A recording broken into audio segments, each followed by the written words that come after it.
Hello everybody and welcome to the ITK Soccer Show. After a 2-week absence, we're here back on the 22nd of September. Myself and John are flying alone this week as Dan is working late. I don't think he has a real job either, but that's what he says. And how are you this week, John? I'm good, can't complain. Glad to be back. I think it's been 3 or 4 weeks since I've done the show. So. Oh yeah, it has, hasn't it? It's been a month. Yeah, well, we're not going to go all the way back in time. We did miss last week's show, so the international break was what it was, and I'm sure you all know now what happened, so there's no point in us talking about it. We will go as far back as this day last week to talk about the Champions League. We've also got Premier League results and other scores from around Europe from this past weekend in domestic league action, and we'll be keeping an eye on the Cup tonight, where at present time the City score was insane. The last time I looked at it, it was about 5-0 or something. Oh, wow. Have you been looking at this, John? No, I've completely ignored it. Okay, so 4-0 to City at the moment. We should have final scores on everything by the time we finish the show, so we'll come back to that as it happens. Nothing else staggering at the moment, except Reading beating Everton. Wow. Yeah. A friend in work told me to start watching Rick and Morty. Have you seen this? Yeah, I have seen it. Do you like it? I'd say you like it. Yeah, I've marathoned it since I got home from work, and I was like, I have to do the podcast now. And I was like, I think I know. I think I remember football. We'll do our best here. We do have a lot to cover, but we'll take it easy. Let's start on a non-real life football note.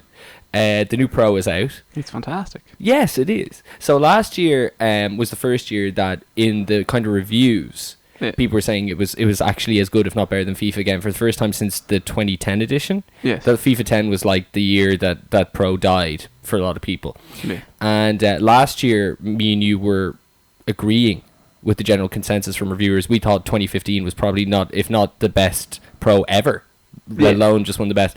And this one is like I've only touched the surface. I've played the Master League. And it's so thorough. There's so much little bits and bobs, and your players. The transfer window is driving me mad. I'm going through the transfer window on my first season now, and they just want to buy everyone, and it's just like, yeah, I know, it's insane.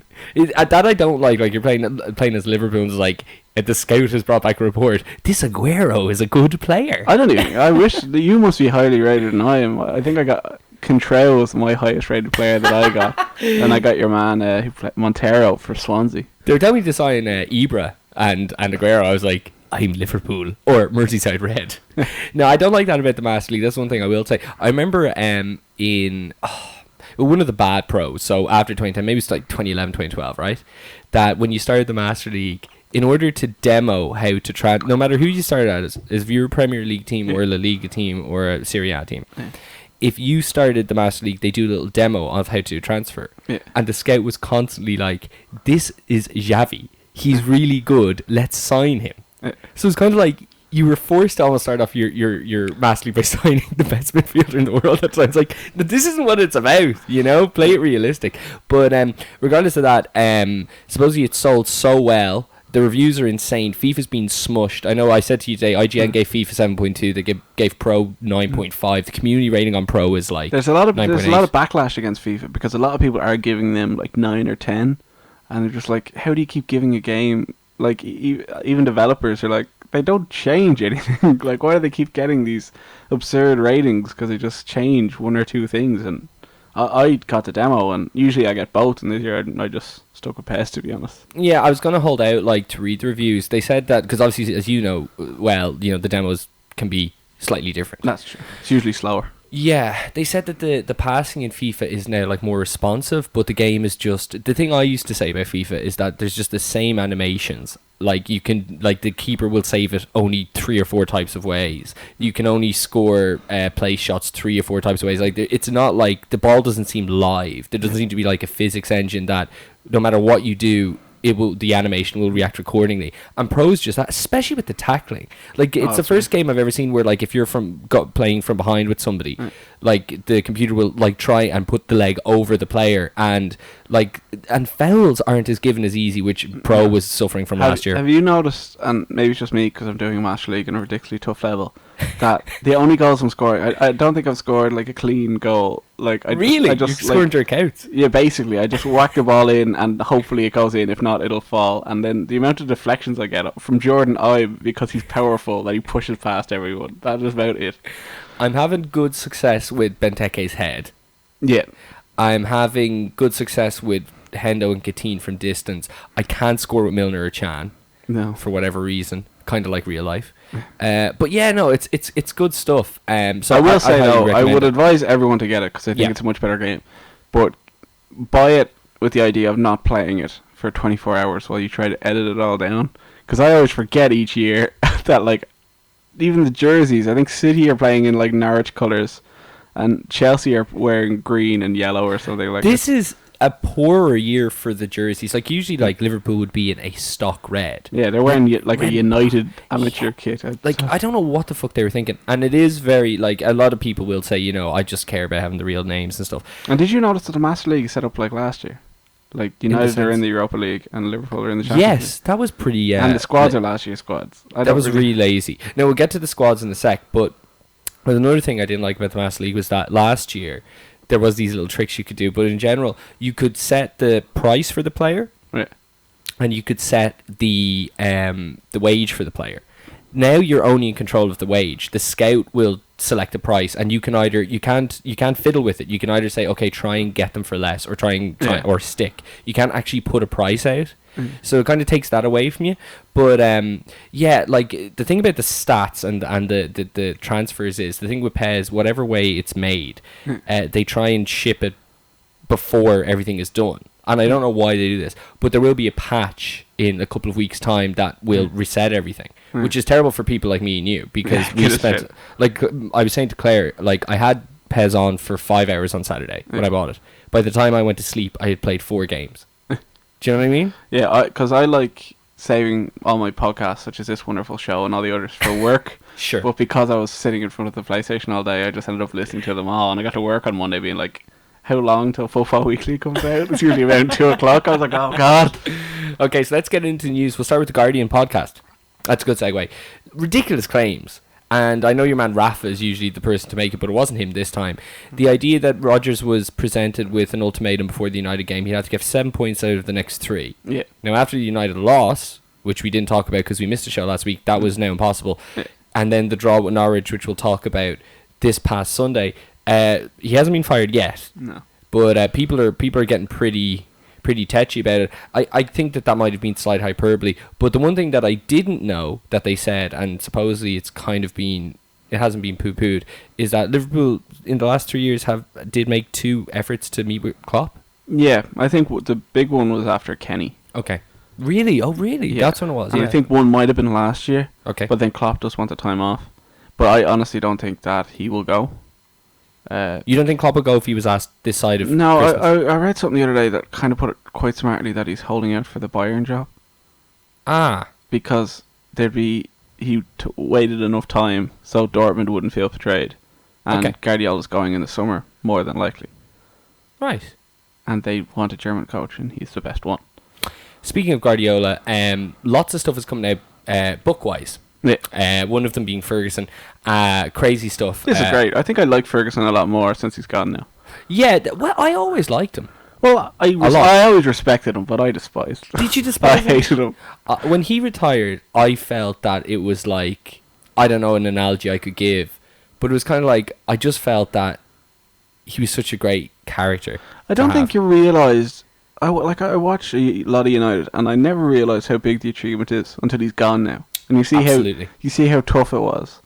Like, you see how even small in comparison Mourinho is. And Mourinho's probably the second best coach there's ever been. Yeah. There's obviously arguments about that. But he could never, stay 20-something years in one club, win as much, reset teams as often. Like. It was a different time. Yeah. And if Ferguson came along today, you don't know if he'd get the chance that he got when he first came to United. But that's the same of everybody from any previous generation when it comes to sports, I think. You know, it's all about the mentality at the time and the culture at the time. Let's look at some quotes from this book thing. So interestingly enough, you're talking about resetting the team. This one has caused a bit of a stir. He says that he had only ever had 4 world-class players at his disposal. He names Scholes, Ronaldo, Giggs and Cantona. That's huge. Now, the Roy Keane omission might just be because of their relationship. Sky have a on-demand interview they're showing tonight, but they showed a part of it there, and on Sky News to advertise it, because that's all Sky News is, just advertising for other Sky things. And he was discussing Messi and Ronaldo. Yeah. And he was saying that... Never mind, go ahead. He was saying that the reason why Messi and Ronaldo are better because they just keep going. Like, every hard tackle they get up, they keep working, they never miss a game. They're like the last one in. They're just so impressive, and that's why they're just miles ahead. And that's when he says he's 4 people. I just get that, especially Giggs and Scholes and Ronaldo, they mentioned. Yeah. They've worked hard, the careers they've had. Cantona, I think, Cantona was a bit before I really started watching football. Sure, I've seen the clips, and he just seems like a bit of a Luis Suarez, Costa. Everyone hated him. He was a bit of a madman, but yeah, I think he gave United a big push at the time. Like, I know they'd won a few leagues before, but he made them a worldwide type thing. Yeah, I think so. He helped anyway, yeah. That's what I think. Anyway. No, it was before my time too. And, like, I'll take his word on it, but I'm not going to argue with who he said. I'm more so going to argue with who he didn't say. So let me throw out a few names at you here. Tevez. I don't think he had him for long enough, and I think a lot of Tevez stuff at Man City and at other things kind of... I don't think he had the work rate that Ferguson wanted. Tevez is very tenacious. When you mention people like always getting from a tackle and driving forward, Tevez is like he's got that in heaps though. Plus, he also did hold up a sign saying "Rest in peace, Fergie" after City won the league. Oh, okay. Right. Van Nistelrooy. I think that was one of United's poorer periods when they had Van Nistelrooy up front. They got a lot of their goals, but they became very lazy. His personal record was phenomenal. His personal record is phenomenal, but I just think that happens to a lot of teams when they have one. We'll get to the City match later, but sure, they're kind of doing it with Aguero, even though they've got a bunch of world class players. Once you have that one central attacker, I think, I don't think they were United's most successful years.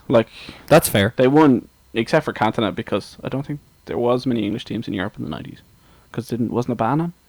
There was something at some time. It was a Hersey ban, I think. I'm not 100% sure. Okay.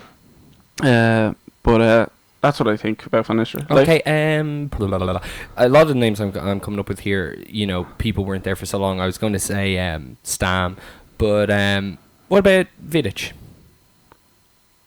Vidic is a good one. I mean, he didn't say any defenders. He didn't say any defenders. I'd probably say Ferdinand was better than Vidic. Okay, let's stick with forwards. I guess Beckham maybe. Beckham isn't interesting. See, the thing is, there's politics here. There's personal relationships. He would have said Keane. He had to have said Keane. And I also think that he would have had Rooney. This is the big one. But I do think a little people are disappointed in Rooney. Say I am, because when he broke on the scene when he was 16 for Everton in England, that Euros, he looked like he could grow to be one of the best players of all time. And sure, he's certainly been good, better than most, but not what people hoped he would be. Yeah, but when you think of Rooney's career by association, you think of the Ferguson years. You don't think of anything post Ferguson years, and Ferguson was Rooney's biggest fan, and would always defend him and stuff. And he obviously played under Ferguson for such a long time. When I look at this list and I think of people that, in my perception, have still a good relationship with Ferguson, I think that's the biggest kind of omission there. You know what I mean? The Scholes and Giggs thing is a given, right? The Ronaldo thing, he'd look like a fool if he didn't say Ronaldo because of Ronaldo's Well, he does career. believe that. Even in the Sky thing, he said that Ronaldo's his boy. Okay. Ronaldo's the best player in the world. And he was asked that stupid question.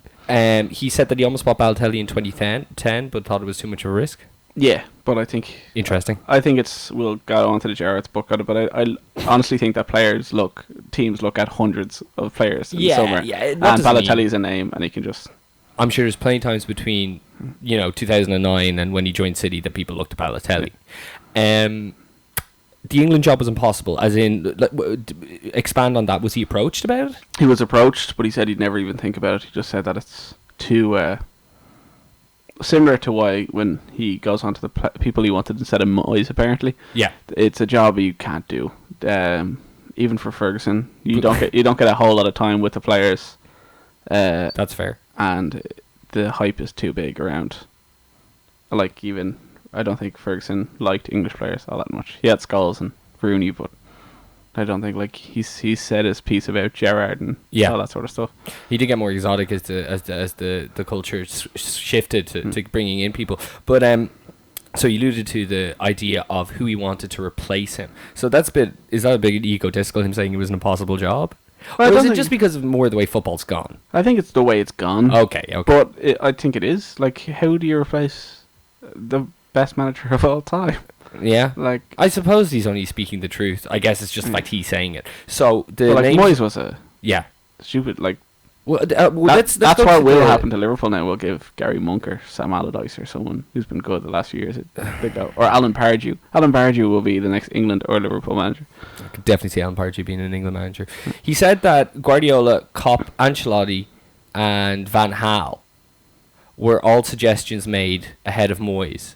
So, did he expand on this? Did he say why that didn't go through? How did they end up settling on Moyes? I read this in the BBC type thing, so I don't know if they changed or Ferguson changed it to make it sound like Ferguson was right. I do think that he did want Moyes to get the job. Okay. I think he probably want Guardiola and maybe Mourinho more. I think Mourinho going back to Chelsea had already been pretty much announced at that point, though. Okay. But I don't think Guardiola wanted it. I think he was going to Bayern, and I honestly think that he looked at them, but he just thought the long term of Moyes would have made a lot more sense. And I think most people would have turned it down. There's not many people that would have. I think Mourinho was probably the only one who would have had the balls to take that job. I think you're right. Done well with it, but I don't think he wanted it. Okay. So, speaking of United, Navas cried with joy over not joining United. What's that about? He just didn't want to go. That's how transfer deadline day debacle when they were trying to push the swap deal. Oh, yeah. And apparently, What was the swap deal? Navas and a whole lot of money for De Gea, Okay. as far as I know. Well, I think both people are happy with it now. Madrid have their best defensive record in a long time, and De Gea is making ridiculous saves already, which just upsets me. Okay. Oh, sorry. When I read Navas, I thought you meant Jesus. No, no. Okay, never mind. Okay, so Chilino outlines Leeds' plans. He wants Premier League football in 2 years. Now, look, obviously...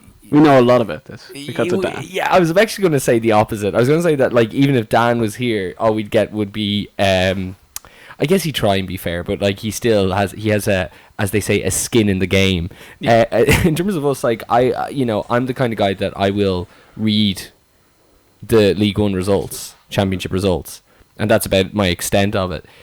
But You're in the Championship. yeah, whatever. But looking at the Sorry, Dan. where they are, and where they finished last year, and by all means, I've said this on the show, a club with a 42,000 seat stadium should be in the Premier League by all rights. Yeah. But with my limited knowledge on that division, I don't think that's possible. I don't just being think naive? the way that Dan talks about it, that the way he's doing it is possible, but the Championship is the weirdest league in the goddamn world. Like, Yeah. Bournemouth are in the Premiership now and not struggling. Really, like, so it's...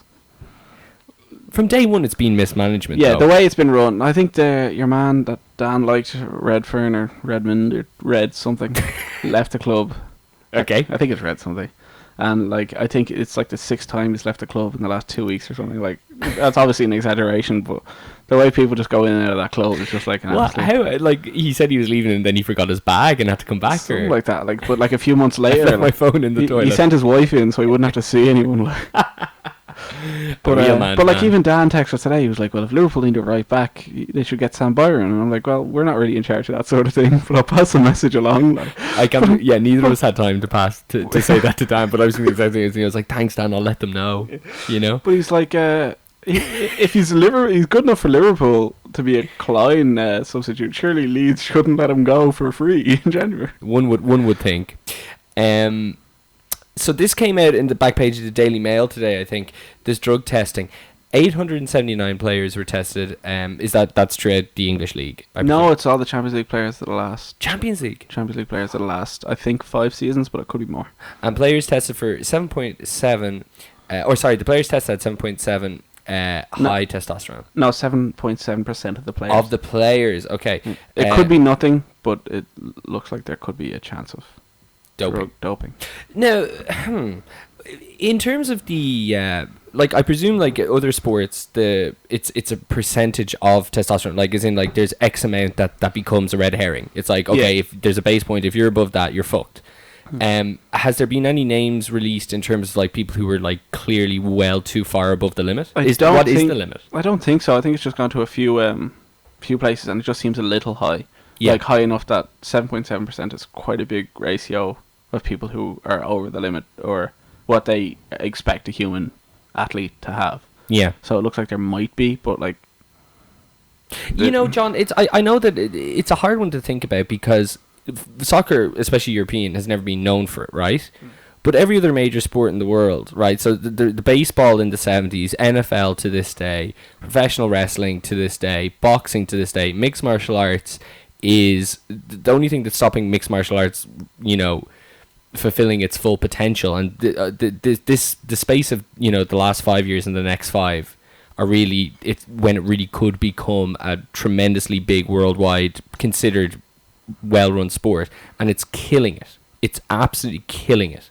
The abuse of performance-enhancing drugs, obviously professional cycling, obviously there is the stuff with Armstrong. You'd have to presume that must be a culture somewhere, some nationality, or even just specific to a league, where it is probably rampant, and we won't know. Like, 'cause it has to be an independent study. It's not like FIFA, because it's fucking FIFA, are going to go out and expose the star players and make the money for actually being druggies. Would you agree? it does sort of make sense, but I think maybe there'd be a lot more money in football than there would be in there'd be a lot more money in football than a lot of those other things you mentioned. That's very true. But the baseball thing was years before now, and yeah, it was a long time ago. So I think that they may look at other things. Like, didn't Arsene Wenger have that sort of thing when he came in? Like, he'd have all these secret tools, stuff we wouldn't obviously know about. Like, my physio worked at Arsenal, and the stuff she tells me about their facilities. And Hold on, you've never told this on the show before. oh, no? No. She did their masters in sports injuries. So she did 3 months at Arsenal with Brian O'Driscoll's cousin, I think, who works there. He's their physio. Yeah. And all the stuff they have, like all these gravity-less pools, and, well, not pools, but, you know, all these sort of magic boxes that sort of you just lie in, let your body go numb, and it heals sort of injuries within a couple of minutes. And what was she alluding to? Was she saying that they're getting not drugs, but you know what I mean, just all the science that kind of goes into it. So holistic treatment rather than chemical or whatever. Yeah, she made 3 players faint, including Michael Carrick. And that was just from looking at them. Well, yes. No, from syringes into the old ankle for injuries. Oh, really? Yeah. And was she there at the time of the horse placenta to Van Persie's ankle? I asked. Oh, man. Thank you. No comment. I own that horse. Okay. Let's see. That's probably all. But Go ahead. The other thing, with a whole drug, like, players do get caught. Like, Mewtwo has been caught many times. That was for coke, though. Yeah, but that's how we're getting onto the Jake Livermore story, which I think is a great story. I'm not sure if you hear about this. No, go ahead. He got caught doing cocaine and I think a few other drugs, and the FA charged him, and he had a court case there. And he said that the reason he did it is because he's really depressed. I think his son might have died, but I'm not 100% sure on that. That's why I put a. But he's having like a really dark time recently. Oh, and right. the FA just I think gave him a fine, didn't ban him, and I think he played today. So I thought that was a really nice story that, you know, he didn't do the drugs just to be, hey, look at me, he did them because he kind of needs them. And I think it's nice to look the other way sometimes. Yeah, I suppose, like, you know, there was that famous story about, like, Gaza scoring 2 goals off his head on coke and stuff like that. You know, if it's going to give you... Have you seen the video? Him and Maradona are the 2 famous videos. It's like, you guys are having a great time. Oh, man. Running amok. I don't know. Like, obviously it's nice that they acknowledge that he has his troubles or whatever, but, like, you know, surely he has to be put through some sort of rehab before he's allowed to play again, regardless. I think he played today, so maybe it's just a one-time type situation, because I test him fairly often, as far as I know. Okay, some notes around Europe. We'll talk about these individual leagues when we get there. Oh, no, wait. Steve Gerrard's book. Let's try and keep this short. So, what are your highlights and lowlights from the initial releases of this pending publication? The highlights, I like how he talks about players in training. Like how he used to decide how good a player was in their first day. Yeah. And then he's been wrong. Like players like Jordan Henderson. Like Jordan Henderson arrived and he was like, who in Christ is this player? He's terrible. And then he just grew in stature, and Gerrard was like, just wow. to players like Simon Mignolet, who he stands by is pretty much terrible. Does Gerrard say Mignolet's bad? He just he said he doesn't understand why Brendan Rodgers signed him because he can't play football. Oh my. Which is right, as evidenced by the Liverpool-Norwich game. El Hadj Diouf, the famous stuff going around, but that's just Gerrard hating black people. Okay, let's expand on that. So obviously Gerrard made the claim that Diouf was just the worst. He said that if anything, football got ahead of Diouf's social life, that he was a scumbag, spitting at the fan, so on and so forth. And Diouf came back and said that the reason Gerrard had an issue with him is because he doesn't like black players who aren't English. And Ryan Babel came to his defence, and after comment, Gerrard's PR team were basically like, no, there's lawyers looking into this now. So that's kind of my problem with the book. I think that he brought it out because he had to, because he obviously signed the deal, but he's so it doesn't make him sound like a player that should have ever been captain for a club. This I think we disagree on. And it just, I honestly think, because Diouf is an easy target, and it was 12 years ago. Like, you telling me that Charlie Adam wasn't like an absolute moron in training or anything. I presume like he says the same about Charlie. But Craig Bellamy retired and went straight for Charlie Adam. How he arrived to training, and Gerrard, and he said two long-serving Liverpool players and him talked about how he was terrible against Liverpool and I can't believe we signed him. And then Charlie Adam went around boasting about how he vomited into a pool on holiday. And Craig Bellamy was like, who the hell is this guy, right?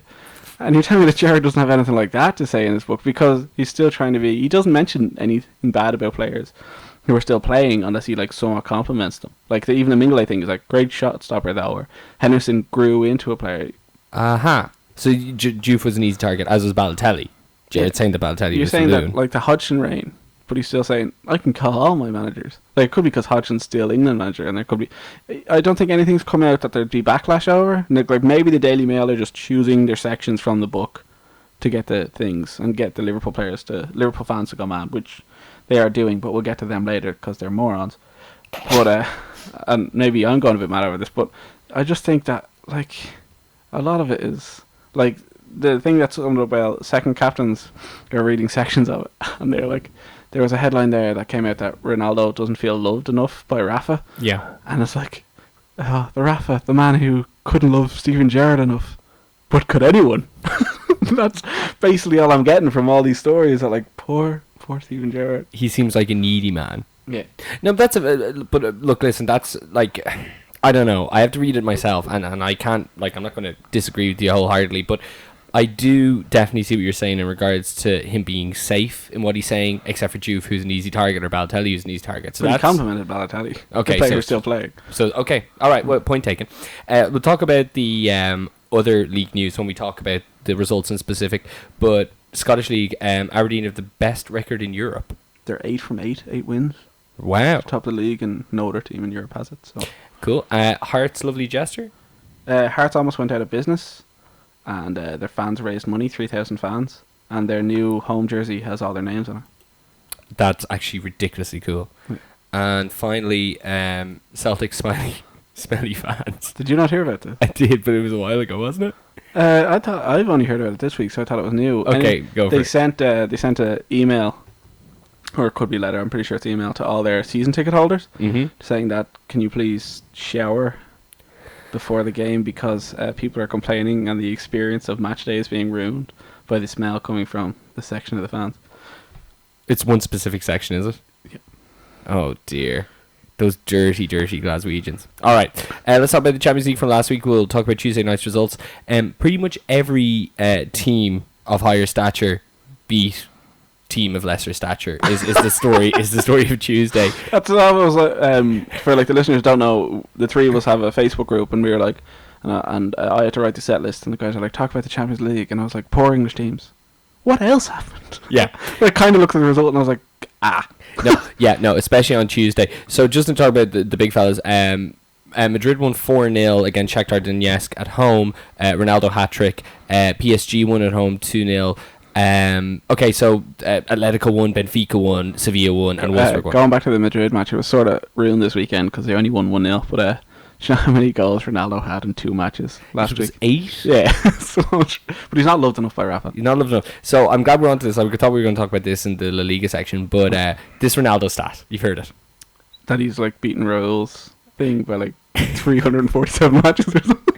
Yeah, it's like if Ronaldo, I don't know, like it was kind of a vague stat, so I don't want to like blow it out of proportion. But I think in terms of league games, right? If he played every other league game for the next 8 seasons and didn't score, he still would have beaten Raul's record in less time. Oh, he's very good. Yeah, he's ruining our childhood. I think I can't remember who put up the thing, but like we can never have like a. Nice but like he would have been better, like Del Piero or Ronaldo. It's like, no, it's Ronaldo, but Ronaldo. But no, it's still like it's still Ronaldo. And then there's Messi, who's better. Yeah, I know, outrageous. Although Ronaldo does have a better La Liga record. Yeah, and Messi can't score penalties. Yeah. Okay, so let's talk about the 2 points of interest from Tuesday night. That was PSV Eindhoven hosting Manchester United and beating them. The joke was going around that did Van Gaal select this team as a very attacking a team. They were very fluid. It was the only game that Martial has started and hasn't scored in. We'll get to him later. But Depay scored at 41 minutes and that was a nice goal. Yeah, and then Marino and who's the same man who broke Luke Shaw's leg, which we'll talk about in a while. See someone like broke his leg or something this challenge, or he made another leg breaking challenge this weekend. Like he's that player. He's like your man. Who injured Eduardo? Oh God! Remember it wasn't Upson, was it? Was it? I don't know. I can't remember, but I remember he did it. And just the next few weeks, every time he'd make a challenge, like even in training, like he did it again. This son of a classless individual. It's a classless individual. We'll talk about the leg breaks after we talk about the result. So 2-1, and United were probably the better team, and they showed really good free-flowing football for the first time this season. They'd carry that form on into the Premier League game at the weekend, which we'll get to. But it's just, it's a bad sign, United losing their first game back in the Champions League, don't you think? I do and I don't. I think they would have drawn it or maybe won it had the injury not happened.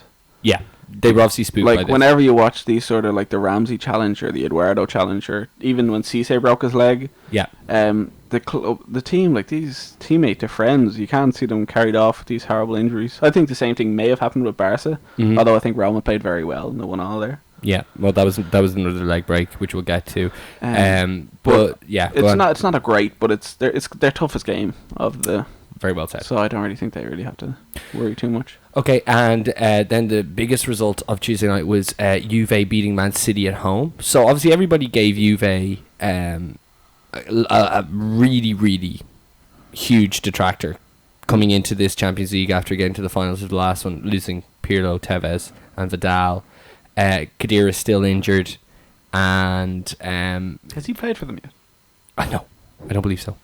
It's going to be like for Malin, that they might win a few trophies this year and he'll get one game or something. It very well might be. That'd be hilarious. But Juve were just fantastic. I thought they defended great. They put 3 men in the back at the end when they needed it. The City goal should have been a foul. Company jumped on Chiellini's back to try and score a header, and basically was so on top of Chiellini, who's a big guy anyway, that it forced Chiellini to bend over and head the ball into the net. Like it was a great performance by Juve, whose Serie A results haven't gone their way so far. But I was just very happy to see Juve not like completely fall from grace. And do you, in your mind, is it a question of Juve actually being a better team than we thought they would be, considering everything that's happened over the summer, or is this just Manchester City in the Champions League? I thought, watching, I only saw the highlights, that City could have easily won that match if they'd taken their chances. I think Sterling missed 2 decent chances. He did. It was nice to see him not in a Liverpool jersey doing that, because I saw a lot of it last year. Yeah. I think Gigi Buffon was probably man of the match. He's just unbelievable. Like, he just doesn't age. I really think he's the best I've ever seen. Over, like, taking a full career into perspective. He probably is. I think the Man City defence, I know they only conceded this week and they've kind of gone. I think anyone that has a tactic against them can score. I think Juventus were good, but I just think it could have gone the other way. And I honestly think that City took the lead, didn't they? Yes. And they thought, we're turning this around. And then I think as soon as Juventus kind of scored, it was heads down, be like, here we go. Yeah, no, that was pretty much it. Good performance by City. It was interesting that the Morata goal was the first challenge that Otamendi had to make in a City shirt. Yeah. And let him past him. It was a fantastic finish, regardless. But I just looked at it and I just thought, like, nobody really mentioned in the commentary. I was like, Jesus, Otamendi, like your first fucking thing. I'm obviously going a bit mad here, but is Vidic the last centre back to be signed to a Premier League team that started off well for money? Like Otamendi, Mangala, Lovren. Yeah. Like every time I think of centre back signs, because you don't get time as a centre back. Yeah, but see, Lovren was coming from a Premier League team. That is true. So like Saka was good when he first came into the team. Yeah, but he's still dodgy now. But I disagree. Like Vidic is obviously way back, but I'm just thinking it's very hard to think of one that like for a big team, a defender that's come into a big team that was automatically good. Even Rojo. And he's coming. They're coming. Oh, well, no, I wouldn't count him. So they're coming. They're coming from Europe into a big club. Yes. Xiaomi? I think no, because he was dodgy as hell when he first got here. He's good now. Mertesacker had his moments. That's true. Yeah. Like they became more solid the more they played with each other. Certainly. It's a interesting theory. For Tongan, maybe for Spurs. That's actually pretty much it, I'd say. Yeah. Wednesday night, Zenit St. Petersburg defeated Valencia. Bayern beat Olympiacos 3-0. On that Zenit match, Hulk scored the most ridiculous goal. What did he do? I think he scored the same goal like 34 times. Like it always seems to be on YouTube. He just cuts in and just whacks it to the speed that I don't think any other footballer in the world can do. Yeah, I'm pretty sure that's safe. He strikes me as like a player that Liverpool would like go all out and sign, and then he'd do nothing. Like Balotelli or something, then all of a sudden he just booted in from like 40 yards. He'd be like, there's still hope. He do of course, Balotelli didn't do that, but yeah. He do it against Wickham in the Charity Shield or in the League Cup or something. Yeah, exactly. But obviously not the Charity Shield. Lyon and Ghent was a draw, as was Dynamo Kiev and Porto. Chelsea made a ridiculous save in that Porto match. Oh yeah, what did he do? He just one-handed sort of save, like not as good as De Gea's was. Did you see De Gea's on Sunday? But like just a shot from distance, sort of going top corner, and he just kind of punched it in the air and like riding a bike. They showed it in Sky. It was a Porto match. They showed it on Sky. That's how good the save was, basically. Right. Leverkusen won 4-1. In terms of the Premier League teams, it's very, very interesting stuff. Chelsea destroyed Tel Aviv, which really isn't a surprise, but it was kind of the best Chelsea we've seen for a while, and they did carry that form into the Premier League match, but there's a lot more to say about that. Hazard's penalty was fun. Hazard's penalty, he got a penalty in the first few moments, and it was absolutely skyballed. Hilarious. But I thought it was strange they took it off him. I know some teams do that, but generally I think your penalty taker is your penalty taker, and you give him another go at it. Look, you can't dispute it, like Oscar put it away, so. So the Arsenal thing, was there was an own goal from Chamberlain, and then Fernandez scored for Dynamo Zagreb, and then Walcott got one towards the end. Giroud got sent off in 40 minutes, which was 3 red cards in 2 matches. It's amazing. Yeah. Arsenal had the most red cards in Premier League history. I guess that's just a stat because they've been there so long, but still. But still, even for them, you'd think. You wouldn't think, right? Yeah. So that was really bad for Arsenal, I thought. That was dreadful. I watched that where I was, and it was just like they didn't even seem like attacking. Like I know Gerrard was off, but Walcott's just not a centre forward. I like to think he is, because whenever you pick Arsenal in FIFA or Pro, you always play him there because he's got pace and all. But he has like a special move that's just toe bog it. He has a party piece. And that's all he can do, really. And finally from Wednesday, Barcelona were the guests at Roma in Stadio Olimpico, and Luis Suarez... We didn't mention Mulder's goal. Sorry, I keep interrupting. What did Mulder do? He scored similar to the Roma goal. Oh, really? I didn't see this. But it looked more like a cross. Oh, okay. And was a cross. Well, this one certainly wasn't. After Luis Suarez put Barcelona ahead in 21 minutes, Florenzi, on 31 minutes, scored the best goal I've ever seen in my life. I honestly believe, except maybe Zlatan's overhead against England when it just didn't make sense. But this was just past halfway line, pretty much at the edge of the... I don't like halfway line goals. But this wasn't like a lot. No, it's incredible. Like I stand by, but like it's even, the Zanetti one was incredible because it was a volley. But I just always feel like when a shot goes in from there, it just shouldn't. I think Carragher had the same opinion remember when Charlie Adam did it. Yeah. And he's like, you just shouldn't score from there. Oh, that one, was that against Chelsea? It was against Chelsea, yeah. But I don't know why. Like, there's some I like and some I don't like. Like, the Suarez one against Norwich, I thought was ridiculously good. Yeah. But, like, I do like them. Like, I cheer them. But, like, even when Alonso did it, like, when Harper slipped, or I just always feel like the keeper is always at fault. This is more of a bullet though than a lob. Yeah, that's true. And it was like Seedorf for Madrid scored a similar goal where it's amazing because you go back and watch on YouTube, and because the quality's so bad anyway, it really doesn't look real. Yeah. And it's just kind of like, how's that possible? But this was almost like that. Obviously, like, he saw Ter Stegen out of his box and he did it. But it was phenomenal stuff. And so Roma, in terms of hosting the hardest competition in their group, got a 1-1 draw, and Roma looking good this year in general. Did you see all the Suarez Szczesny stuff? No. They're having a few battles together, and there was a moment where people thought that Suarez had bitten Szczesny. Are you serious? Yeah. I don't think he did, but there was thoughts going around at the time that maybe he'd have had a go, and they like pushed each other. They had a bit of a battle, which you think Arsenal might need back when we go on to talk about the Premier League results. That's absolutely insane.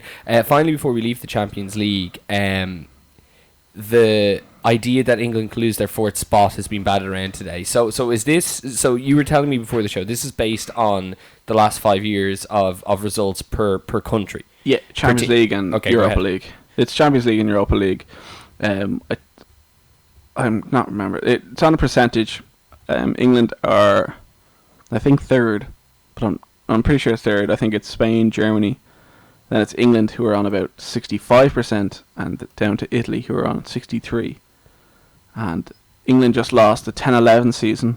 You might have to check that. Okay. But it was a good season for United. I'm pretty sure United got to a final, but an English team did do well in the Champions League. The 10-11 was Barca United 2. Yeah, so Arsenal were the semi-finals that year. Okay. As far as I know. I'm pretty sure. All right. So that was a good year. No English team has really done well in either competition. I know Chelsea won the Europa League, so that might be what's still holding us up there a bit. But it looks like 4th place might go. Well, Chelsea have won the Champions League in the last 5 years as well. Yeah, well, Chelsea are the only team holding us. But like, City are going out the group stages. Arsenal are going out the same. English teams are just forfeiting the Europa League spots. That'd be insane. And Italy are all picking up. Italy and Spain are picking them up quite frequently. Yeah, you're right. Okay, so Europa League results: Napoli 5-0 against Club Brugge. No real surprise there. Mertens and Hamsik and Callejon with the goals. Ajax and Celtic was a draw 2-2, which is a great result for Celtic away from home. I thought a lot of people thought. I thought that was going to be the bookies' biggest loss of the weekend, and then the Rugby World Cup happened. Very true. Everyone I chatted to in work had Celtic to win. Ajax to win comfortably, because Celtic are just a disgrace. Right. But just didn't happen, and people were just absolutely just losing money all over the place this week. And Bordeaux and Liverpool, Liverpool's hardest away game in their fixture. They played a kind of a weird team that did well, but it did see Sacco Moreno get recalled for the Premier League because of their performances. Adam Lallana coming back from injury, scoring a goal. You were happy with this result? I wasn't. I think we could have won that game. Yeah. But again, we could have lost it. When I think back to it, I'm like, Liverpool had their chances. Danny Ings should have scored, but your man who ended up scoring for Bordeaux in the end did have about 4 or 5 chances he could have put away, I think. Okay, so moving on to the Premier League stuff, and obviously a tremendous amount of news coming out of it as well. We'll start off with Saturday's results. First off, we had Manchester City and... that was the end of it. First off, we had Chelsea and Arsenal. So this was just the Diego Costa show. He was running amok. Of course it was. Both red cards or red card?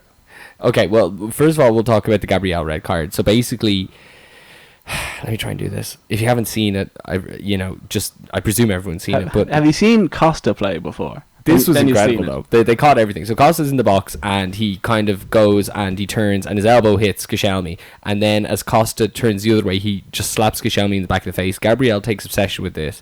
They have an old stare off. They're getting right in each other's faces. Costa grabs the back of Gabriel's neck and scratches him. The ref calls them both over, gives them both a card. Costa backs up when play's about to resume into Gabriel, and Gabriel lashes out and kicks him in the back of the ankle, and then gets a straight red. And Costa's just grand, you know? And then Santi got sent off 79 minutes for a second yellow. The 2 goals came from Zuma via header, and Hazard at the very nice goal. It was very, very nice. And Hazard at the end of the match. If you're Arsene Wenger, and I'd quit. Do you not feel that you're a little bit? It was a little bit, it was a bit of a tough pill to swallow.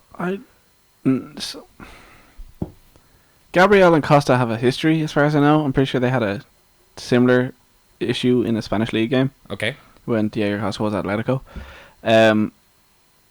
I think the reason why I enjoyed this Costa thing so much is it brought up previous incidents where Costa was being a bit of a bully, as Dan would say. And Sky and Twitter kept showing the Jordan Henderson one from last year, which is probably my only highlight of last year. Oh, Henderson staring at him. Henderson just standing up to him. Yeah. But they show it. That's why Chelsea have struggled this year. All these teams have just they have held up to him. They know what he's going to do. But like, if you look at Costa, he's unfit. He doesn't look like the player he was, and there's stuff coming out about him going on parties and taking extra days off and stuff. Ah, a Brazilian. Yeah. Yes, a Brazilian playing for Spain. You get confused sometimes. One thing that I did take away from the match was that although Chelsea won with everything that happened to Arsenal going wrong, I still think they play better than they have this year in the league. I agree, but I think that they know how to beat Arsenal.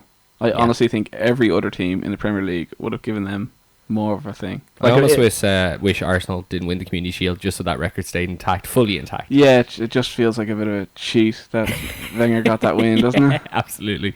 Because I was we all have our Premier League predictions, and you look like you're the closest coming somehow. I don't know how I've done it. How you've done it, and how none of us picked City. But we'll get to them later on. But that Arsenal match was just... I honestly wish they'd played anyone else. Chelsea did play well, but Arsenal... Sanchez hasn't scored in about 15 games. Mm-hmm. Walcott's good for a consolation goal or a third or a fourth. I don't really think he's going to break down a team for you. Yeah, the Sanchez thing is huge for Arsenal, I think. It's their star man just not performing. But Hazard has outplayed Bellerin or whoever was on that side. Yeah. Hazard probably had his best game. Ivanovic was back to full form. But yeah, I suppose against Sanchez, he did great. He did have a good game. I thought he did fantastic. Yeah, and you think John Terry being dropped for Zuma? I don't know. I think that's a pace thing. I do think it's a smart decision. Yeah, but yeah. Again, I don't like people reading into it so much. It's like, look, listen, if you've got three, look, he's young, right? Yeah. Arsenal are one of the best teams in the league. They will probably finish top 4, okay? And it's at home. If you can afford to play a young centre back in a game that big and end up winning, that's the right decision. Right. If you can mix and match 3 centre backs, if you have that ability, if you have those kind of players in your team, there's nothing wrong with adding and swapping people now and again if you get the result. So it's fine. I'll go through these as quick as I can. If you just want to tell me what you thought, go ahead, because a lot of the Saturday games were pretty shite. West Brom beating Villa 1-0. Berahino coming off to score. Yeah, so he'll never play for them again. Tim Sherwood says this is his lowest time since the throwaway match last week. It was a tremendous promo. Before the match, he said they're 2 derbies. He said that these are the 2 biggest matches he'll ever play. No. He said they were the 2 biggest games in the history of the club. And they have a player, IU, I think this is not, or no. Is it an IU? IU Swansea, right? Yeah, they have 2. There's another IU. Okay, grand. But he played in an African Cup of Nations final, so I'm sure this Carling Cup game against Birmingham is definitely the biggest game of his career. Aston Villa were in the FA Cup final last season. Yeah, I know. Yeah. Just want to point that out. Biggest game in the club's history, though. We'll get to that result in a second. Bournemouth beat Sunderland 2-0. Sunderland are the fucking worst. It's pretty bad. It's the 3rd season that they've gone this many matches without a win. So they're just Dick Advocat, after saying that he wants to not listening to his wife and saying that he won't retire this summer, he'll want to stay on, now says that if someone else is better to do the job, he'll stand down. Okay. And Matt Ritchie's goal is probably goal of the season. Okay, well, as much as I'd like Benteke to get it. I know. Yeah, it was very, very good. What a selection we have from the last 3 weeks. It's insane. I think there's a clear winner, but there's so many. Anyway, we'll get to that. Newcastle, it's going terrible for them, losing to Watford at home. Yeah, they're yet to win this year. I honestly, I did predict them to be my surprise of the season. Surprise in what way? Was it specified, was it? No, I have to keep trying to specify it, but I don't know how. They spent a lot of money for an attacking midfield. And they brought a really successful Dutch coach in. I was watching his interview and I was like, where's your Geordie accent, mate? But in the way that Alan Pardew would give up half a season and then be good the other half, sort of thing that they used to do for him, if anyone looked at Derby last year, where Steve McLaren was like top of the league and then threw it all away, and they didn't even get to playoff places. Just imagine if you're bottom of the league, you can't win in the second half of the season. Stoke drew to Leicester. Leicester's run is over. They're still doing well. Just before back to Newcastle. Okay. Their next two matches are City and Chelsea, and then against Sunderland in the Derby. That's right. Yeah. Well, the Sunderland match might be a gimme. I can't wait to watch that. That's gonna be. I think that's on incredible. my birthday. I'm not sure. Fantastic. What else on your birthday? You were saying earlier. Liverpool Spurs. Oh. Rugby World Cup semi-final. What is Saturday 2 weeks? Saturday 3 weeks. Saturday 3 weeks, I think. What's the date? 17th. Yeah, it's 3 weeks. That's gonna be fun. Okay. Swansea and Everton was a 0-0. Both teams are on good form. This was before going back to the Stoke Leicester game. It's the second match in a row where Leicester went 2-0 down and then came back. Mm-hmm. Mahrez doing everyone's fancy football thing, having a great time, scoring a goal and getting an assist. He's doing the well. second match in a row. And also, Claudio Ranieri promised the team Coke, pizza and hot dogs if they'd kept a clean sheet, but they did not. Well, it's your own fault, lads. Yeah. Okay, so Swansea and Everton 0-0. This was, when you're having a few drinks with the guys, and then it gets to about 4 o'clock in the morning, and you're just having an argument while the PlayStation's on, you're playing Pro, and you just think you're having a match, but you're just passing it around, and it looks nice, but nothing's really happening. Nothing's happening, This yeah. is what the match is. There was a moment where Martinez and Monk went out and just looked and just said, look what we've done. This is great. Everton could have won it. Barkley played well, but it looked beautiful, but nothing happened. And finally, similar to Kevin Nash. No, wrong guy. Similar to... I was confused. Similar to Rey Mysterio in WCW in 1998. The Giant Killers. West Ham United. It's unbelievable. No team has ever won at Arsenal away, Liverpool away, and Man City in the same season. Really? West Ham have done it in a month. I swear to God. But doesn't this just make the Old Trafford and Stamford Bridge matches so big? Like, Yeah. I'm going to be there watching every I second might of go. it. Oh, fuck it, like. We'll bring Keir on. It's tremendous. But, so City had yet to concede all season. They conceded 2 in the Champions League. This was the first goal conceded in the Premier Did you League. see Moses' goal? Great. Was it? I couldn't tell. thought it was good, yeah. It was just a keeper getting beaten his near post, and you're like, it's one of those, that shouldn't have gone in. It looked weird. I thought it was a good take, though. Maybe my God, I should have gone the way or something. But he took a shot and went in. I was like, oh, okay. How do you analyse this? Is this a hangover from the Juve match, or is this just a ridiculously... It's a West Ham team that knows how to set up. It's a team that's similar to Chelsea last year, and it's ridiculous to compare West Ham to Chelsea, or Ferguson's teams used to do it at home where they score and you're like, well, don't have to pay attention to this anymore. I know where this is going. Yeah. De Bruyne got a nice goal, though. He did indeed. He was playing behind Aguero, or was it behind Boney? Yeah. Because Silva got injured in the warm-up. Yeah. Annoying everyone's fantasy team. The best tweet was from Raphael Honigstein, who was mentioned earlier, who went, West Ham knocking themselves out of the Europa League will do them well in the league where they can qualify for the Europa League. That's great. Okay, Sunday's action. Spurs beat Crystal Palace. That's 2 defeats on the trot for Palace. I think that's the first time that's happened since Pardew came in charge. That may be true. Awful fucking game. Yeah, Spurs have a tendency to have just these horrifically bad games. I will say this though, Son, and the guy they got from the lower division, the midfielder. What's the name? Begins with A.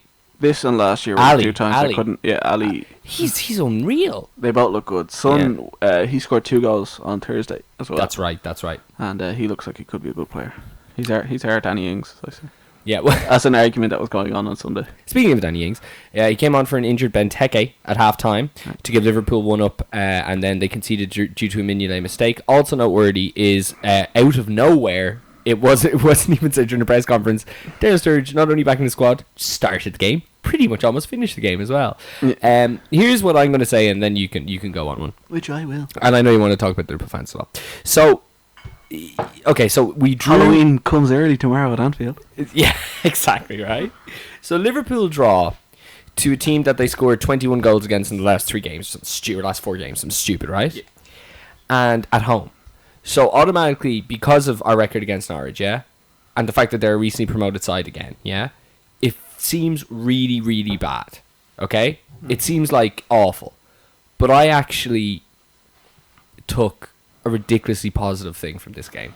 He's back to 3 at the back, which I didn't, wouldn't. I don't agree think he with. should have played that at home against Norwich, though. It became 5 very... I think, but we created so many more chances than we have in any other game. I agree. Moreno created 6 chances, which was the most of any player in the league over the last 3 weeks. Yeah, Moreno's great when he doesn't have to defend. Absolutely. I love this formation. And the thing about it is, it's the only way to accommodate Benteke or Ings or Sturridge if you want to play I two do front. like that, but I think Ibe should play instead of Klein against these sort of teams. Okay, that's fair. That's fair. But here's the thing, and it's slightly biased, but here's my theory. Do you remember the formation I played in Pro 2015? Right? Do you remember this when I never ever lost? Yes. That's this formation. So what I do is I took Brendan's formation from last year, and he had 2 behind 1, because remember we didn't have a striker. But what I used to do was 1 behind 2. And that's what he's done now, because to accommodate Sturridge and Benteke. And I actually think that, like, if that gelled, that could be an unbelievably good team. I think it's getting the best out of the players. And I know you're playing Chan out of position. No, I agree, but I don't think we're playing Chan out of position. I think he had his best match since he's back there and out of trouble. But Okay. when Stephen Gerrard left, I was like, I'm glad he's leaving. He's been in a downturn. He doesn't fit into a Brendan Rodgers team. And then we bought Stephen Gerrard 2 in James Miller, who looks out of place in the Brendan Rodgers team. Him and Lucas played well, I guess, but it was Norwich. But Milner looks too slow. You just kind of want Henderson in there for a bit of pace. But seriously, like that's what I'm saying. Like if you look at the way that team actually made chances, which is which is as big as issue as the defense thing, because if you look at we haven't conceded that many goals except for the West Ham match and stuff like that, and this wasn't. We haven't won in 4 now. No, I know that's right, but listen, the goal was a mini mistake. He came out, he flapped at it, and a fucking defender took a touch of a god to put it over his head. Okay, so this is. Miguel also made 2 good saves though. Okay, so point being, right? If you put Henderson in that team, if Benteke and Sturridge put any sort of form together, right, or Ings, if you want to put Ings ahead of either of those 2 guys, I'm so willing these days, because the one thing that Ings has that the other 2 doesn't have is a full season behind him last year, where he scored goals and really good pace that Sturridge has either yet to get back or doesn't have anymore, and Benteke's never had, and really works. Well, Sturridge should have won it. Coutinho definitely should have won it. He should have put back to Ings, or even shot quicker. Yeah, but I think with all that in mind, and yes was Norwich, and yes was. But this could also be a Europa League headache. Like Coutinho played 90 minutes. Yeah, he's probably not. But just go back to my point. Like I think with that lineup, with the idea of something happening up front with a connection and Henderson in there in the centre, like I think that it's the best chance Liverpool will have this year is playing the way they played with that formation. I agree. I agree completely. Okay, but if Liverpool don't score in the first half against Aston Villa on Saturday, and even not get a result, they've got Spurs away and Everton away in 2 games after that, and I can't see us getting results there. Spurs are really digging their feet in, and Everton are getting into form, and Barkley and Lukaku just look like they're quite good, and they may see blood. And I think Rodgers now is fighting for his job. He doesn't have the fans. He doesn't have last season to look at. Do you want to talk about the fans now? Yeah, I guess. Rodgers should have been gone last summer. I like the idea that we kind of stuck with him, but you can't come back from a 6-1 defeat, no matter what you did 2 years previous. Especially when everyone can just say that you had one of the best players in the world. Now every time Liverpool's results... Because before the Norwich match, you could look at, if you'd asked any neutral, what would Liverpool's points be after the first 5 games, when they had United away, Arsenal away, Stoke and West Ham. Yeah. On Bournemouth, people would have said you'd have 7 points. Sure. You'd beat West Ham, you'd beat Stoke. You'd draw with Stoke, you'd beat West Ham, you'd beat Bournemouth, and then you'd lose to the other two. And because the results came against West Ham, and United is always going to be annoying, people are going a bit nuts. They want Klopp, they won't get him, I don't think. But I honestly think now that this whole dressing up as Klopp, they're just making us look like idiots. Yeah, people haven't heard this. There's a petition for Liverpool fans to dress up as Klopp. There's also a Kickstarter to raise 7 million for Brendan Rodgers buyout to sack him. Oh my god! Just gets more creative, doesn't it? But like it's Alan Pardew, like Liverpool fans, or it's someone from the Spanish league you've never heard of. Yeah. But like I'd love it to be Klopp, and I just don't think it's happening. And yeah, if it's anybody else but Klopp, I presume you'd also keep Brendan. they've backed him. They brought in new coaches. They brought in Yeah. Christmas would be the earliest, I would imagine. Okay. That's why I think the whole 3 games thing was a bit nonsense. Yeah, I agree. Okay, Southampton, Manchester United. Pellet put them ahead at 13 minutes, and then Martial with 2 goals. Did you see that thing I think Benchwarmers put up when they were like United team photo? Right. It's just a picture of De Gea and Martial. He's fantastic, isn't he? There was his first goal where he turned, just a brief reminder of Luis Suarez, and then De Gea made that save, and I was like, I can't believe they both. A lot of people are saying that he's got a bit of Henri in him. He does. He scores goals that I can't remember a player for United scoring for a while. That's a really, really, really fair thing to say. And I guess the main thing we have to talk about is Pele got a consolation goal, but the third Man United goal, it was, what was it? It was a 43? 43, and fucking Depay ruined it by hitting the post. Now, thankfully, Mata was there to clean it up. But if Depay had finished it, or had squared it back to Mata, this would have been a United fan's wet dream for about a decade to come. Yeah. It's just like, but what about that goal? Yeah. It was unbelievable. It was pretty much all Schweinsteiger and Rooney's movement. Yeah. Really great. It just annoyed me because Pele hit the post. He could have made it 2-0. Ah. I was just like, that would have changed. But that De Gea save as well. Yeah, phenomenal. It's just not possible. It's just like a glitch from a video game. I know we've talked a lot about it, but it's just like, that doesn't get saved. Okay, moving on to La Liga. No standout results. There's literally there was only one game that had more than 2 goals in it. What league is this we're talking about? Yeah, it's absolutely outrageous. Let me have a look at the Barcelona win 1-0, Madrid 0-0. But we have some stats here.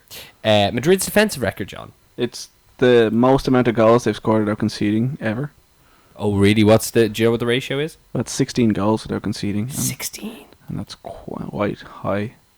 That's amazing. And let's see what else. Messi missed a penalty. He just misses penalties. He just missed penalties. 15, which we learned from Dan's teaser a while ago. So it's 16 now because he missed one this weekend. Oh, I thought it was... Yeah, no, it was 14. Oh, okay. Torres feels rejuvenated. What?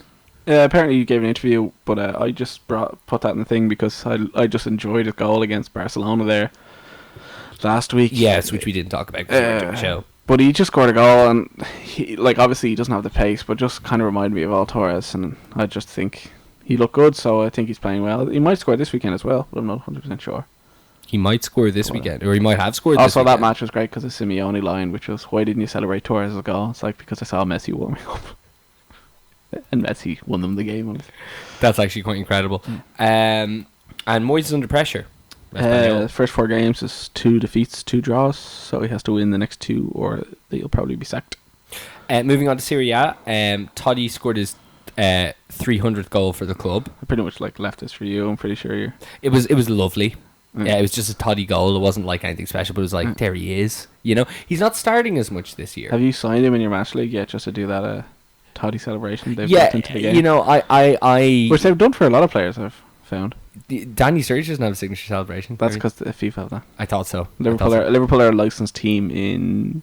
Yes. Like a fully licensed, all their players get thing. I think Chelsea are the other ones, that's why the 2 kids are the worst. Oh, right. Okay. Yeah, I was very sad. Do you remember the Danny Sturridge celebration in Pro 2015? The bird or something? When he Chicken Tonight dance. Chicken Tonight.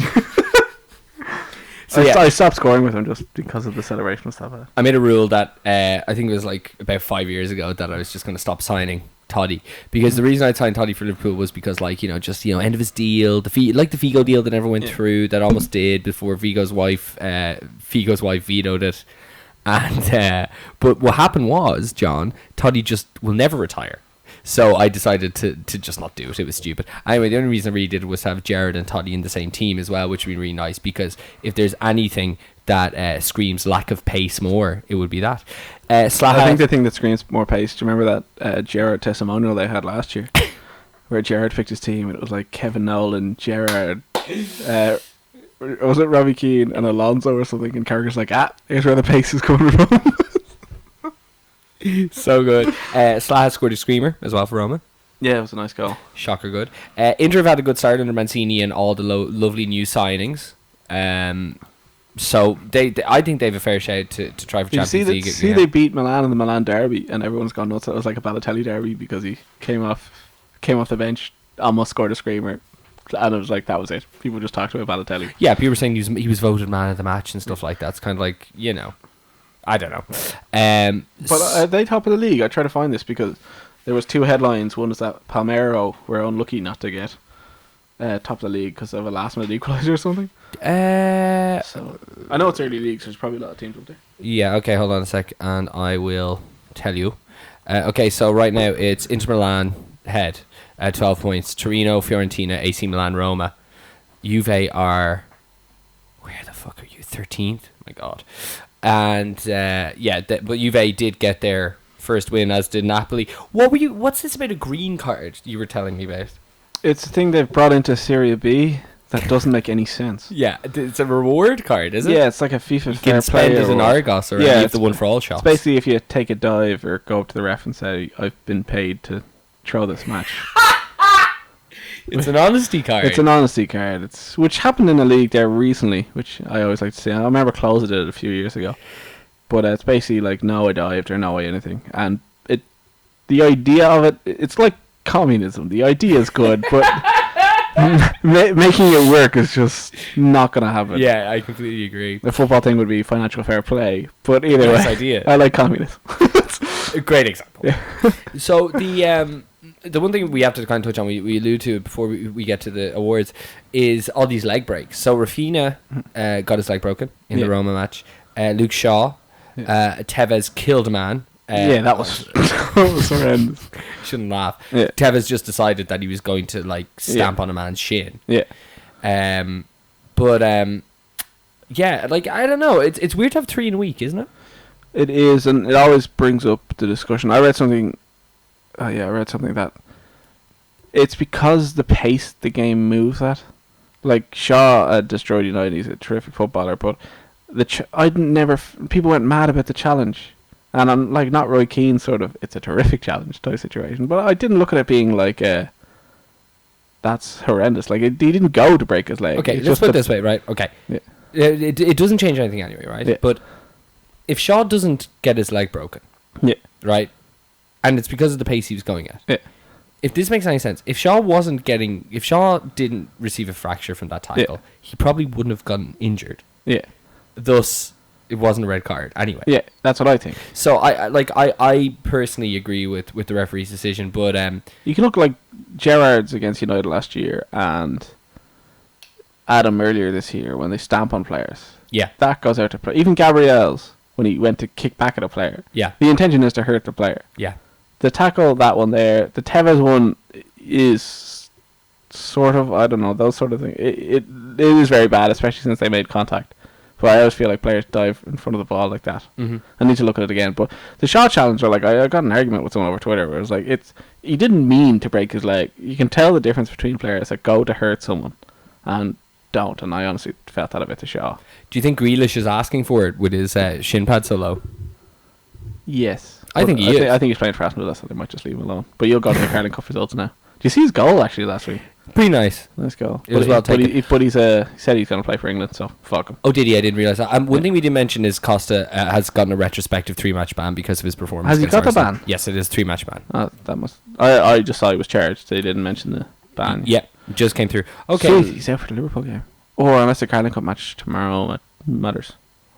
That's a really good question. We will find out. Okay, Carling Cup results from today.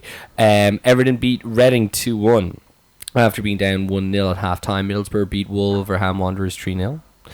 Hull City beat Swansea City 1-0. That's kind of insane. Did Jake Livermore score? I'll check now. I didn't see the kind of team that Swansea put out. No, it wasn't Livermore. Okay, back to the results. Leicester City drew with West Ham. Does that go to replay or are they still playing? I'd imagine that's still playing. They're still playing.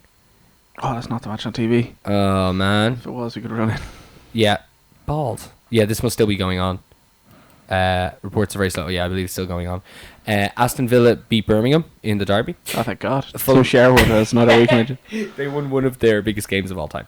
Birmingham City lost to Aston Villa. Fulham were 1-0 defeat to Stoke at home. Sunderland lost 4-1 to City, so they got a consolation goal. And Bournemouth beat Preston North End by 2-1. You can't see the City team, can you? I actually can't. For some reason, Eurosport, which are usually like super cool at putting teams up. Actually, do you know what? They did put the team up at the start. Willie in goal. Sagna, Otamendi, Demichelis, Kolarov. And then it was first string, front six. Yeah. Fernandinho, Torre, Navas, De Bruyne, Sterling, Aguero. Cool. So, awards. Your goal of the week. I kind of mentioned everything in the set list that I sort of had for this sort of thing. The goal of the week, I'm guessing you're going to take the Romo one, so I'm not going to take that away from you. I'd like to choose Benteke, but it was completely irrelevant.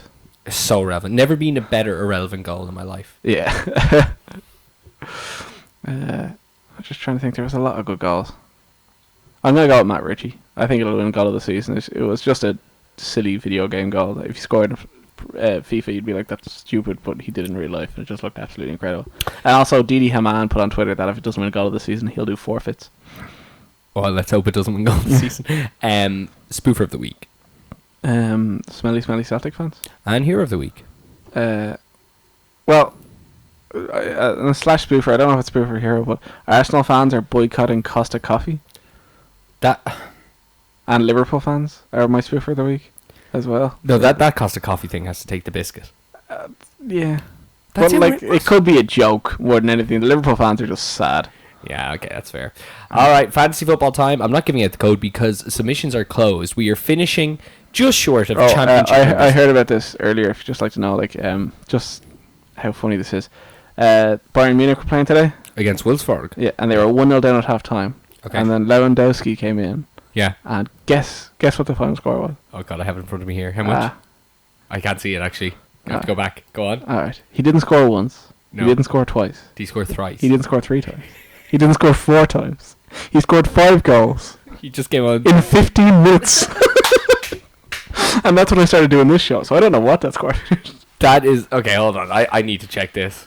I saw that it was flashing up during the Carling Cup stuff, and I was like, who cares about Bayern versus Wolfsburg? Was it in the Yeah, it was 5. No, John, it was 5 goals in 9 minutes. Okay. Oh my God! Do they have the graphic here where it has the times of the goals? There's plenty of clips up here. This is absolutely unbelievable. Where's the match cast? I know this is really compelling radio. Okay, here they are. Here they are.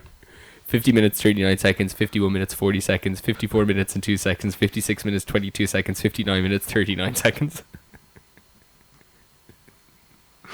It was 9 minutes to the second. That's pretty impressive. So it would have been technically 10 minutes. What's the score finish? It's irrelevant, really. The score was... Jesus Christ. I can't read a match report, John, basically.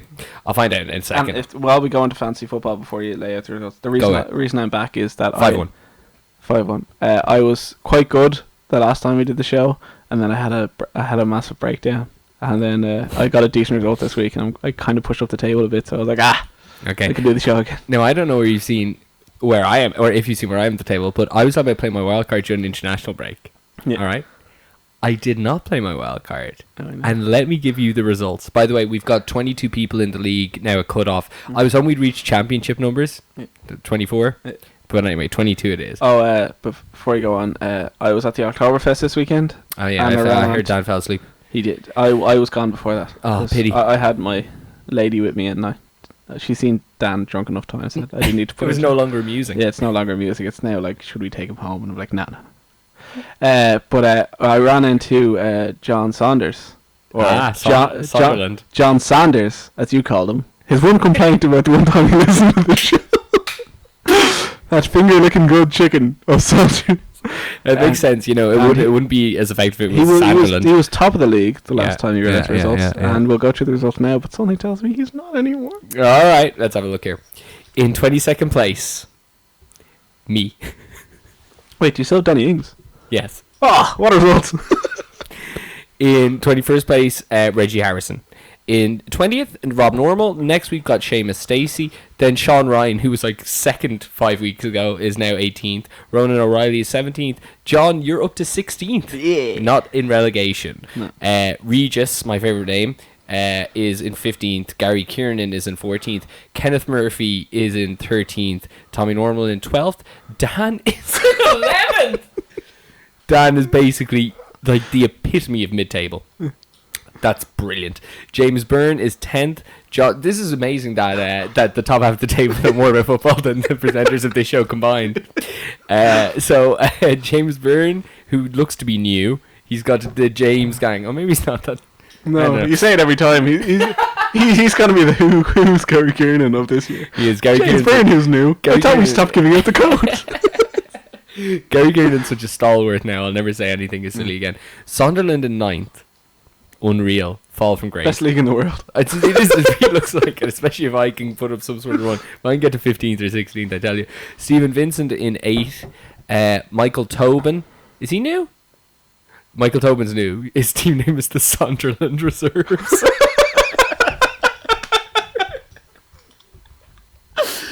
Oh, wow. That's phenomenal. How come Hogan didn't join the team? I don't think we forced him to do it. I tried. You wanted to. It's despicable. You guys were lovebirds that night. All you just giving compliments all to each other. It was disgusting. I know, it's terrible. How dare a man enjoy another man's company on my watch? Maybe it was just like, it felt like me being replaced. All the compliments going around. I was like, I think we have another new lad here. Shane Lahart? Shane Lahart? Shane Lahart, yeah. Bunch of tosers. That's new. I think he means tossers. Yes, I'm pretty sure he does. But tossers it is. It's T with an O with an umlaut over the O. ZSE with a fada or S. That could be a language. None of us could understand. Very much so. Brian Dunhu with Night People in 5th. Dave Rogers 4th. Well done, Dave. Noel Keeley in 3rd. The champ. Am I right? Champs in 3rd. Dave Nolte in 2nd. And Dave Brady with a 5-point lead with 206. No, he's been there from the beginning. Dave Brady with 269 points. Team Bonner in 1st place. Well done, Dave. A great man he is, and I'm glad to see him up at the top there. I'm so delighted Dan's 11th. Is that okay to say? Oh, it's fantastic. But I am rescinding my original vote for team name of the year, and I am now giving blessing to Sunderland Reserves. Tremendous. To change your quote of the king that is Bill Shankly, there's 2 great teams in our fantasy league. There's Sunderland and Sunderland Reserves. And Night People. Okay, John, anything else before we finish up? Nope. Okay, lovely stuff. Alright guys, hope you enjoyed the show this week. We might be back as a full complement, all 3 of us together next week. Maybe not. Who knows? Either way, we'll definitely be doing one. We'll be back with all the Premier League action and the results from the second night of the Carling Cup as well. Same time next week. If you haven't already, please subscribe on YouTube, like the Facebook page, and tell people about the show. We try and keep it up every week for free, and we're happy to do it as long as people who are listening are sharing it around as well. The more the merrier, and best of luck with your fantasy teams. Talk to you again.